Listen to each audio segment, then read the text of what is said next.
हिमाचल प्रदेश में कांग्रेस सरकार के 2 साल पूरे होने पर आज सुक्खू सरकार ने जेपी नड्डा के गृह क्षेत्र बिलासपुर में जश्न मनाया।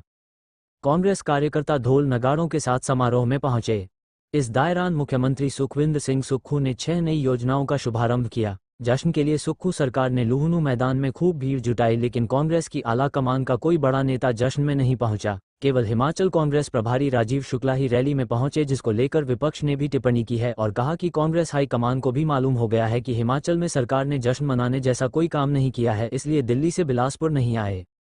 इस दौरान मुख्यमंत्री सुखविंदर सिंह सुक्खू ने हर्ष महाजन पर बरसे और बोले कि वह पहले कांग्रेस अब भाजपा के नए सलाहकार बने हैं। ऐसा न हो कि भाजपा विधायक 28 से कम होकर 20 रह जाए, जबकि कांग्रेस 40 से 48 हो जाए। कई भाजपा के विधायक कांग्रेस के संपर्क में हैं। मुख्यमंत्री सुखविंदर सिंह सुक्खू ने कहा कि जयराम ठाकुर कोट पैंट खरीदने चले गए थे कि अब सरकार को भगवान भी नहीं बचा सकता, लेकिन जनता ने कांग्रेस की नीतियों पर भरोसा किया और आज 2 साल व्यवस्था परिवर्तन के हिमाचल प्रदेश में कांग्रेस के हो चुके हैं। पंजाब दस्तक के लिए सुरेंद्र राणा की रिपोर्ट। 2 वर्ष पूर्व हिमाचल प्रदेश में आपके आशीर्वाद से कांग्रेस की सरकार बनी। कांग्रेस पार्टी ने हमेशा मुझे महत्वपूर्ण पदों से नवाजा और 11 दिसंबर 2022 को आप जैसे परिवार से निकला एक आम व्यक्ति, जिसके परिवार में कोई राजनीति की ABCD नहीं जानता था, एक किसान, एक कर्मचारी का बेटा, जब मुख्यमंत्री की पद की शपथ ऐतिहासिक रिज मैदान से लेता है, उस दिन उसके मन में एक भावना थी कि हम आने वाले समय में हिमाचल प्रदेश को आत्मनिर्भर बनाएंगे। कैबिनेट के विस्तार में जो हमने 1,36,000 सरकारी कर्मचारियों को कहा था कि हम आपको ओल्ड पेंशन स्कीम देंगे, हमने किसी प्रभाव को न करते हुए, केंद्र के दबाव के भी प्रभाव को न करते हुए, हमने 1,36,000 कर्मचारियों को ओल्ड पेंशन स्कीम दी।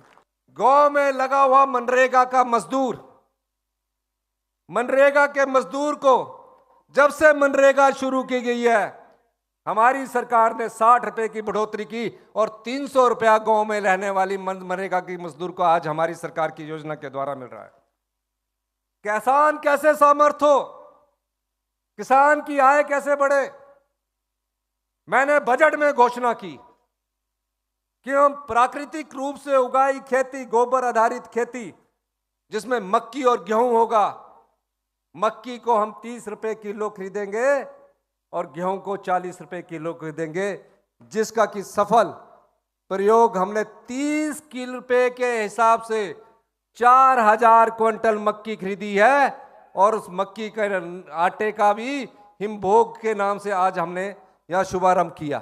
जब गेहूं एक 40 रुपए किलो के हिसाब से खरीदी जाएगी तो सेब और गेहूं का मूल्य एक होगा। और मैं ये भी कहना चाहता हूं, हमारी सरकार में कोई भ्रष्टाचार नहीं हुआ है।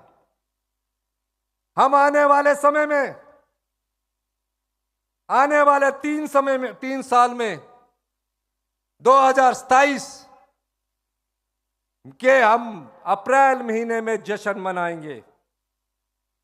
मैं बार बार कहता हूं कि हम सत्ता सुख के लिए नहीं आए हैं, हम सत्ता में व्यवस्था परिवर्तन करने के लिए आए हैं। समाज के और हिमाचल के हित में फैसले लेने अगर मुझे पड़ेंगे, जिसमें किसान का फायदा हो रहा होगा, जिसमें आम जनता का फायदा हो रहा होगा, जिसमें महिलाओं के सम्मान का फायदा हो रहा होगा, उन फैसलों को लेने से हम पीछे नहीं हटेंगे। इलेक्ट्रिकल व्हीकल रहेगा, हम उसको 10 लाख में 5 लाख की सब्सिडी देंगे और 50,000 रुपया सरकार से हर महीने, जो सरकार में विभाग में गाड़ी लगी है वहां से देंगे।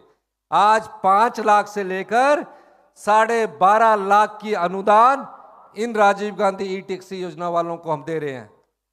23,000 विधवा महिलाओं के बच्चों को 27 साल की उम्र तक, अगर वो डॉक्टर की पढ़ाई कर रही है, 1.5 लाख रुपया, 75,000 रुपया हॉस्टल की फीस का भी हमारी सरकार उनको देगी। ये जो हम योजनाएं ला रहे हैं, और भी योजनाएं आपके लिए लेकर आएंगे।